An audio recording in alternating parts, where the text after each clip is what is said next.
Sveiki, čia Planų balsų radijas ir su jumis DJ Neryžas Bonkė. Kaip ir sakiau, darysim prinkolus. Darysiu prinkolus kiekvieną rytą. Nu, ne kiekvieną, kas, antradienį ir penktadienį rytą. O vakarais pagalvojau, kad nedarysiu, nes ir taip darau tos anekdotus. Tai va, gerai, dabar prinkolus darysim, kas nežino, kas tai yra, tai žmonių lasdavojimas.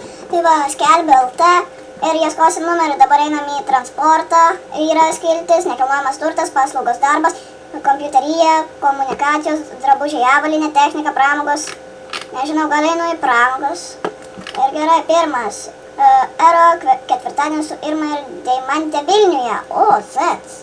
Ero tai erotinis ketvirtadienis, jeigu jūs nežinojat. Gerai, žiūrim. Oba, nuotraukos gražios. Baby. Baby. Gerai, mes jam ir paskambinsim. Gerai, +3. Gerai, skambinam. Pip. O, eina.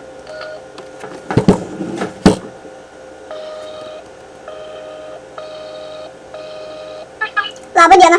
Labą dieną. O jūs teikiate tas erotinės paslaugas ketvirtadieniais? Ką? Jūs teikiate tas erotinės paslaugas ketvirtadieniais? Klausyk, молодец, Kamilė. Kas yra? Gal Sigala televizorius nusipirkai? Nu, aš radau skelbėltą skelbimą. Nu, ką tu radai skelbėltą? Nu, tai buvo ten šitas numeris. Paskaityk skelbimą iš pradžioselę. Viso gero. Iki. Čia geras buvo.